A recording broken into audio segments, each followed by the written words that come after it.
Christmas 1945 snow lay in big drifts in the grounds of Downton Abbey. Where it had not been piled, more fell and froze, making treacherous ice skids which Thomas and Andy were eager to ensure did not freeze. Ernest Barrow was out there that morning, a few days before Christmas, gloved hands throwing rock salt all the way down the drive, Larry Parker doing the same at the back of the Abbey. Guests were expected, for it was Christmas Eve. The snow had blanketed them for nearly 3 weeks. But, as Daisy told them regularly enough, you can get used to weather as long as it sticks around long enough. It's when it changes all over the place, she added, wrists up to the hilt of yet another fowl, filling it full of stuffing. And after the dinner, the servants went up to the hall where the piano had been pushed out.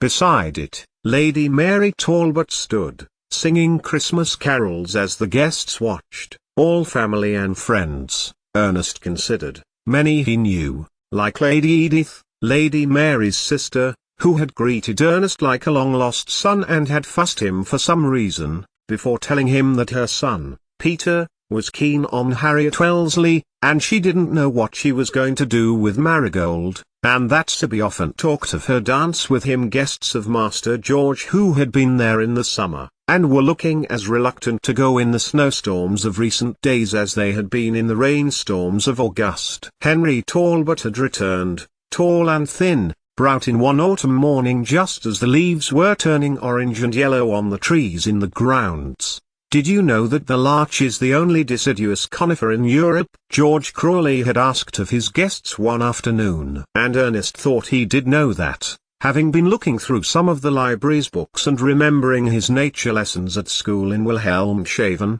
where Mrs. Schumacher, the teacher, had sent them out to fill the nature table, before discussing their treasures. But he thought not to say anything, for a car had pulled up along the gravel driveway and 2 men had helped out a third, shrouded in several coats. A scream had gone up, and then another, and Ernest had disappeared below, not wanting to be involved with what was increasingly becoming evident was an unfolding family affair. Thomas had sent Ernest, however, to Henry Talbot's room one Sunday morning with food, for the man was unable to join the family at breakfast, and had nearly run away in terror at the horror of the man, lovingly propped up on 3 cushions and tended and nursed with utmost care. Ernest had smiled at the man, if man could be used. Eyes had flicked in the skull of the skeleton wrapped tightly in his own skin, a look of permanent anguish on his features. No fat was present on his head or neck or arms, and Ernest lowered the tray onto the man's lap with care, onto a cushion already placed onto it,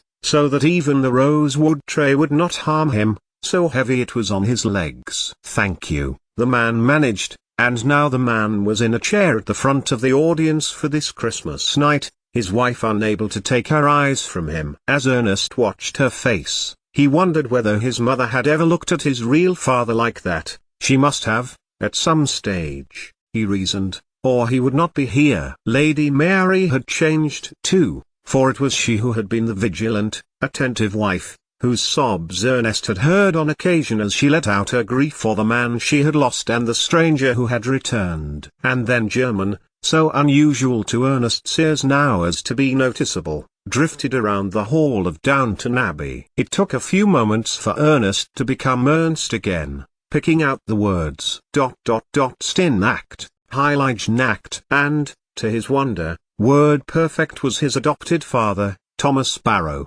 who was singing along with Lady Mary. Schlaf in himmlisch Ruhe. Schlaf in himmlisch Ruhe. He looked across to his father, then removed the watch from his pocket, which Thomas had given him that morning. He remembered telling Thomas that gifts were given in Germany on Christmas Eve, though he had not expected anything. "Your mother made it work," Thomas told him, as Ernest had gazed at its face. "Where is she?" Thomas had mused, then smiled to Ernest as he watched the boy look at the timepiece. "I made a wish," he had told Thomas, and his father held up a finger. "Don't tell me or won't come true." And Lady Mary began with another German carol, nodding across to Ernest as Edith picked out the notes. O Tannenbaum, wie grün sind die Einblätter. 88,888,888. But Blackett had recognized her, and on 8th of August 1945 had written to Thomas, with no reply forthcoming. He would not know that the letter would take over 4 months to get to Milo Ashby's husband. In the meantime, Blackett had steadfastly kept the woman in arm's reach, allowing her to work beside Alan Turing, and make some not insignificant insights. Milo Ashby was there, in Manchester, broken, bruised and completely unaware that her old tutor knew exactly who she was. 88,888,888. And when Thomas had wishes his son a good night and a Merry Christmas, he took a seat in the kitchen. Daisy was still working, and he made to compel her to stop. But, it was Christmas, and she had her schedule. Thomas sat at the end of the table where Milo used to sit. "Is there anything you need help with?"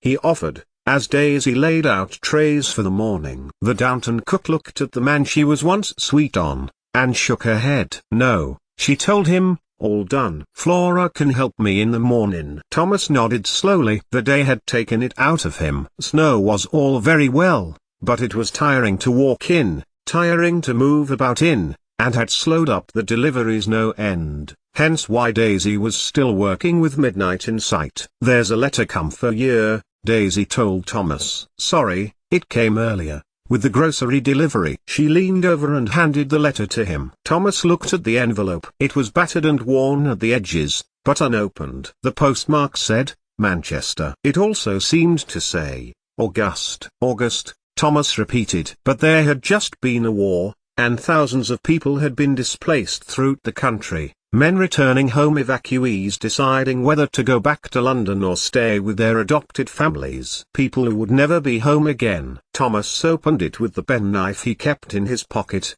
and opened up the page, immediately recognizing the hand, and confirming it by looking at the signature. Blackett. Patrick Blackett had written to him 4 months before. And then Thomas raised his head, and looked around the kitchen, before finding the sentence again and reading it once more.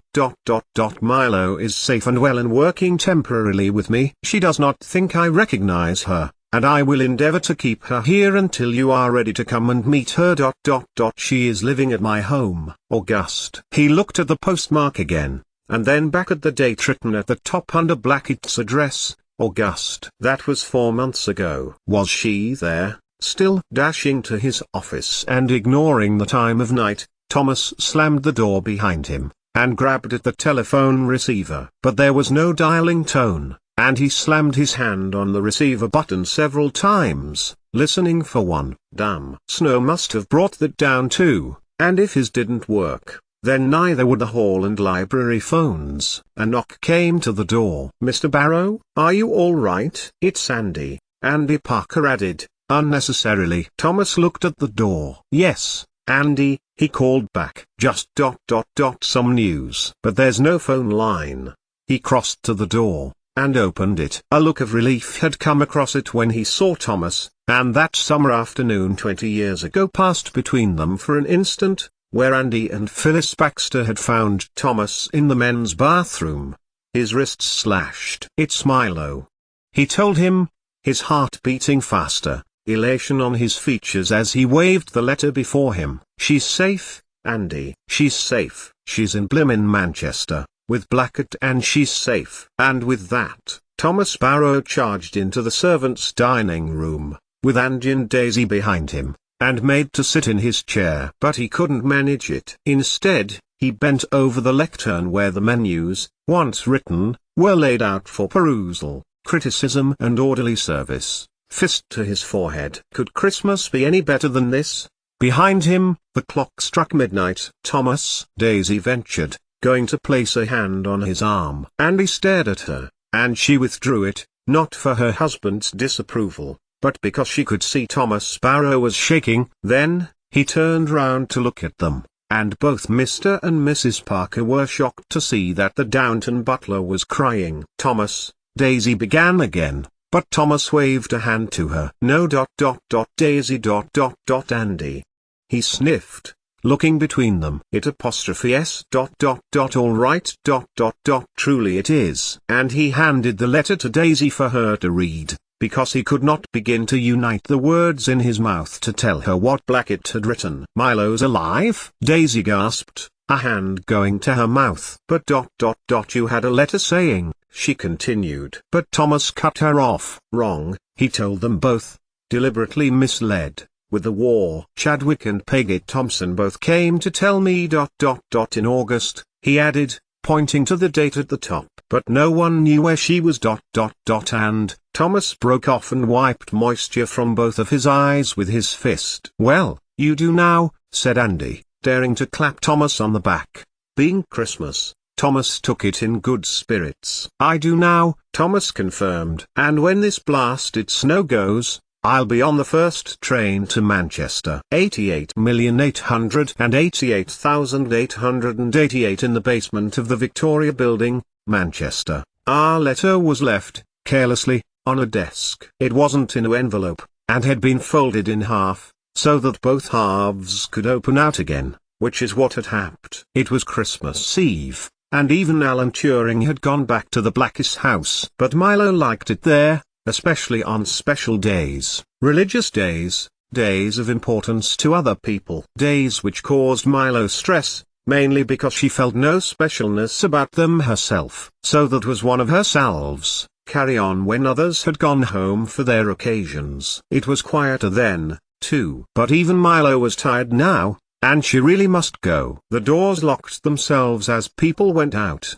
so as long as she propped them open when working alone, she didn't need to worry about them swinging closed when she had no key. So now, when she left, the doors would lock behind her. It wafted from the desk, did this letter, which is why Milo picked it back up and placed it back onto Douglas Hartrey's table, where it had roughly come from. And then she noticed a name. It was written in Hartrey's angular letters, and they had shaped the words of a place she knew, of names she knew. Milo read it once more, and inhaled. Douglas Hartrey had been tutoring her own son, who was at Downton Abbey in the care of none other than Thomas Barrow. And Hartrey, who had, Milo knew, been a mathematics teacher at Ripon before Blackett had lured him back to the university, had been tutoring her son. It had to be her son. Only one person in the world could be called Ernest Ashby Scolts Barrow, a name so enigmatic that Milo's brain did not take it in. And Ernest Barrow had been given a scholarship to Victoria for mathematics. His other subjects to be covered by tutors here.